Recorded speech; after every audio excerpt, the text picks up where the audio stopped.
What is up, guys? Hope you guys had a Merry Christmas.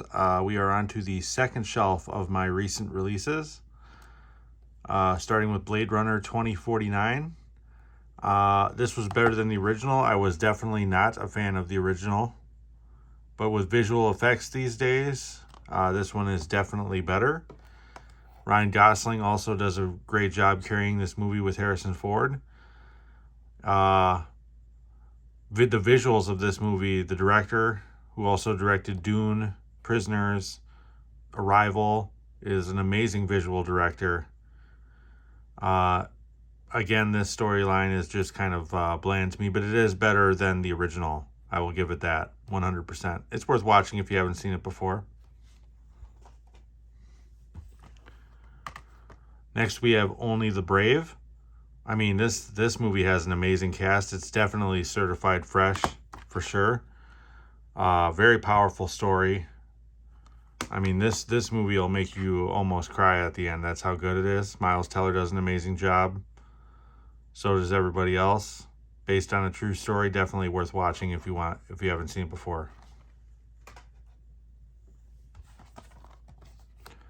Then we have Geostorm with Gerard Butler. I'm a big fan of Gerard Butler, but him passing off as a scientist is a little too much out there. I love his action movies and everything, but it's him carrying in a role that he probably shouldn't have been in. Dean Devlin was trying to get out of Roland Emmerich's shadow kind of thing because they used to be partners, but this isn't as good as like The Day After Tomorrow and things like that. But it's a fun watch if you like disaster movies.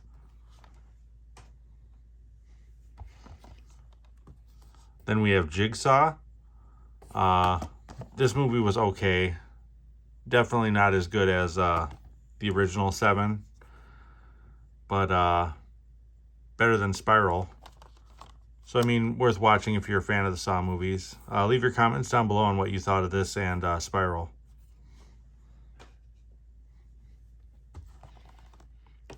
Next, we have Thor Ragnarok. Absolutely love this. This is the best Thor movie out of all 4 of them so far. It had the perfect mix of comedy and action. And an amazing cast, obviously. So definitely worth checking if you're a big comic book fan to see how comic book movies are done correctly. Next, we have Justice League. What a dumpster fire this movie was. I more got it just to be, the completest in me, get all the DCU movies as well as the MCU movies, and beyond the Man of Steel movie, this whole universe sucks. I don't think the reboot with James Gunn's going to be any good either, but next we have Daddy's Home 2. Love these movies. Absolutely hysterical. You want to talk a fun Christmas movie, this would be it. You definitely have to sit down and watch this movie if you haven't seen it before.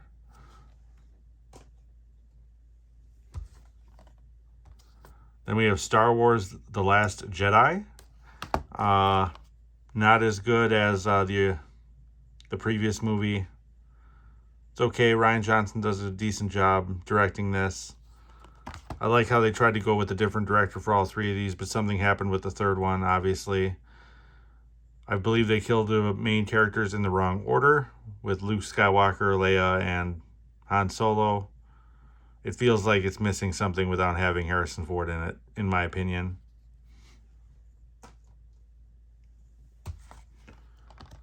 Then we've got Jumanji, Welcome to the Jungle. Oh, this is one of my favorite go-to comedy movies. This movie and its sequel deliver all the time laughs. I quote this movie all the time like I quote Tropic Thunder. So, I mean, you have to check this out. You just have to.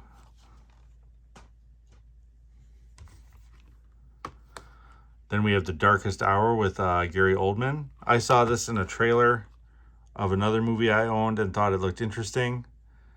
And it was okay. It wasn't horrible. It was definitely worth a watch. I mean, Gary Oldman does a fantastic job and definitely deserved the Oscar he got for this movie. Next, we have The Post with Tom Hanks and Meryl Streep. Steven Spielberg movie. It's not a bad movie. It's just not a great movie. I mean, the names are pretty much carrying it, but it's a fun watch, whenever you want to check out something new.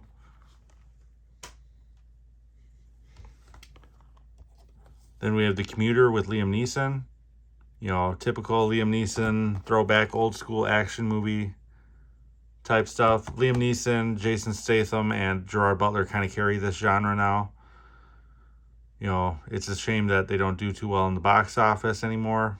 Guess it's just that fatigue or whatever, but I love old school action, so I love these movies.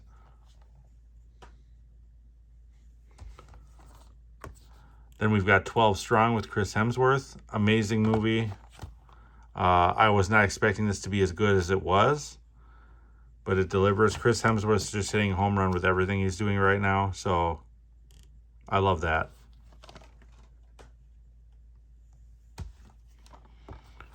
Then we've got Den of Thieves. Again, huge Gerard Butler fan, so I had to check this one out. And this is probably one of his best movies in a long time. Great story, great build-up. The characters were interesting. It's a skewed character kind of drama. No one's a good guy or a bad guy in this. Everyone's kind of skewed in the middle and all over the place. So definitely made for a fun watch.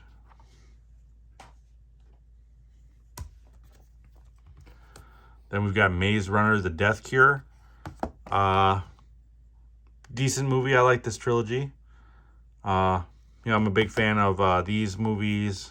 The Divergent movies, I wish they would have finished that series though, but of course, the studio got a little greedy there. And the Hunger Games movies, big fan. Hope to see more movies like this in the future. This dystopian future type of stuff is interesting, just to see what people's takes are, what the future could be like kind of thing. But worth checking out for sure. Then we've got Black Panther. Can't go, this is probably one of the best MCU movies. One of my favorite go-tos here. Just as far as story, visuals, culture, music, just wow. Absolutely amazing. It sucks that Chadwick Boseman passed away, but I mean, this sets the bar high for Marvel.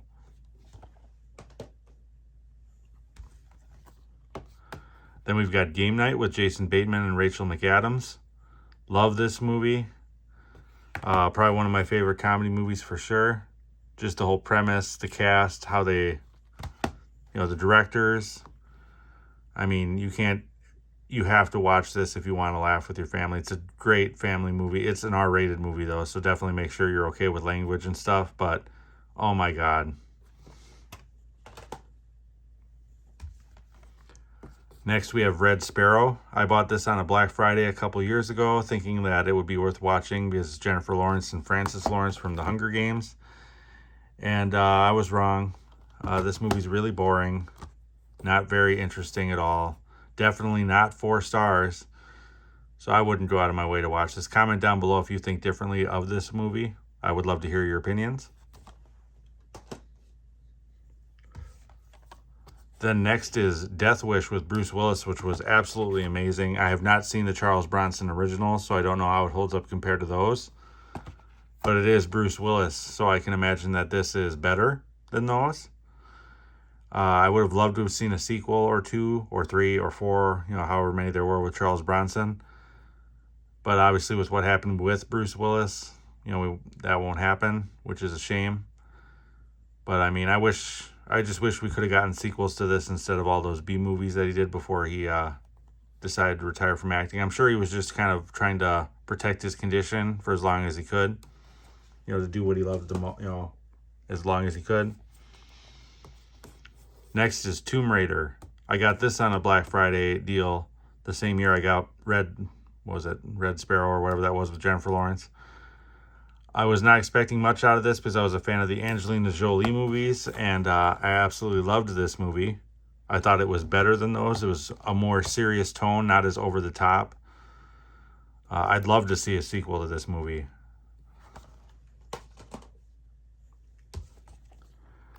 Next, we have Pacific Rim Uprising. Definitely not as good as the original. It's an okay watch for the visual effects. but this is nowhere near half as good as the original. Oh. Next, we have Ready Player One. This is Steven Spielberg back in his form here. Great visual effects. Definitely a trend-setting movie. You know, Steven Spielberg pushing the boundaries of cinema. You know, I prefer movies when he does movies like this over just a paycheck like The Post. You know, I wish Spielberg would go back to doing his groundbreaking movies.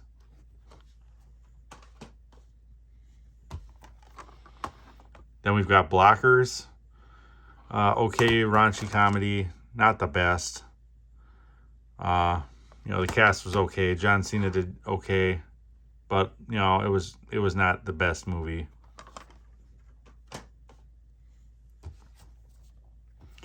Then we have Avengers Infinity War.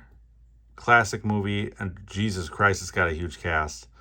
And yet it gives everyone great screen time, great balance. Definitely a class in making movies with huge ensemble casts and how to balance screen time with all of them. Because some movies have an issue with that, but this definitely does not. Next, we have Life of the Party with Melissa McCarthy. I was actually surprised on how much I enjoyed this movie.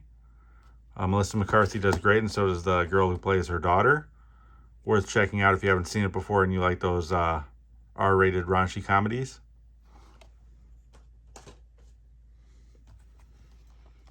Next, we have Solo, a Star Wars story. This is a solid watch. It wasn't as good as Rogue One, but it was good. I would say this is better than The Last Jedi and Rise of Skywalker. You know, I know a lot of people would probably blast me for saying that, but I think so. I love Donald Glover as Lando. Yeah, so I mean, it's a shame what's going on with Disney and Star Wars right now, but whatever. Then we have Tag, which is just like Game Night, one of my favorite comedy movies I've ever seen. You need to check this out if you like these R-rated comedies. Again, from the same directors too, I believe. Maybe anyway. Is it? No, it's not the same director. But still, absolutely hysterical. Worth watching for sure. Then lastly, we have Jurassic World Fallen Kingdom. Nowhere near as good as Jurassic World. But, you know, after watching Dominion, you know, too, this is maybe not as bad. The visuals are wow. I mean, wow. I mean, really wow. They've done a great job with the visuals in this movie. So worth checking out just for that alone. But that'll do it for this shelf. If you like content like this, please like and subscribe. Your support is much appreciated. I'm also over on Letterboxd. The link to that is over in the profile description of this channel. Otherwise, until next time,